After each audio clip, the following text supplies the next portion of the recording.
Hello everyone, welcome to our channel Dona Jayanta. আমি ডোনা চলে আসলাম তোমাদের কাছে আর একটা নতুন মিনি ব্লগ নিয়ে। প্রথমে সবাইকে জানাই শুভ পৌষ পার্বণ।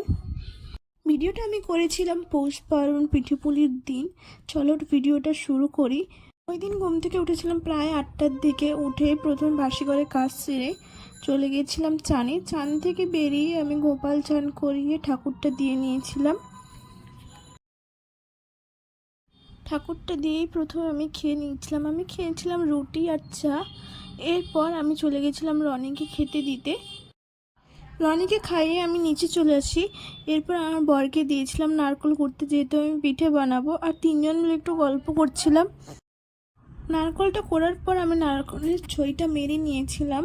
তারপরে আমি আর বাবা দুজন মিলে খেয়ে নিয়েছিলাম। মা রান্না করেছিল মাছের তরকারি, একটা শাকের চচ্চড়ি, মাছ ভাজা আর বেগুন ভাজা। খেয়ে কিছুক্ষণ রেস্ট নিয়ে আমি চলে গেছিলাম পিঠে বানাতে। প্রথমে আমি চালের গুঁড়িটাকে একটু ভেজে নিয়েছিলাম। এরপর গরম জল করে চালের গুঁড়িটা একটু মেখে নিয়েছি ভালো করে। মাখার সময় চালের গুঁড়িটা খুবই গরম ছিল, তোমরা দেখেই বুঝতে পারছো, খুব ধোঁয়া উঠছিল। সেই অবস্থায় আমাকে মাখতে হয়েছে, না হলে ওটা শক্ত হয়ে যায়। চালের গুঁড়ির ডোটা ভালো করে মেখে আমি পিঠে বানানো শুরু করে দিয়েছিলাম। আমি বানিয়েছিলাম পুলি।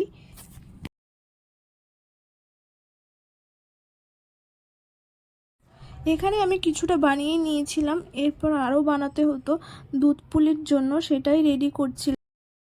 বাকিটা রেখে দিয়েছিলাম দুধ পুলির জন্য। এখানে মা একটা সাইডে বানিয়েছিল তেলের পিঠে আর পাটি সাপটা, সেটাই তোমাদের দেখিয়েছিলাম। আর একদিকে আমি দিয়েছিলাম দুধ জাল দুধ পুলি করার জন্য। পৌষ পার্বণ মানে শুধু পিঠে পুলি। আমাদের বাড়িতে পিঠে হয়েছিল দুধ পুলি, তেলের পিঠে আর পাটি সাপটা। আর তোমাদের কাদের কাদের বাড়িতে কী কী পিঠে হয়েছে আমাকে কমেন্ট বক্সে জানিও। এরপর আমি রনির জন্য একদিকে মাংসটা বসিয়ে দিয়েছিলাম, যেহেতু ও খাবে।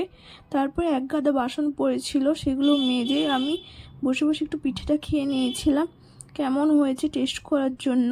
ভিডিওটা এই পর্যন্ত। যদি ভালো লাগে লাইক, কমেন্ট, শেয়ার এবং সাবস্ক্রাইব করবে। টাটা।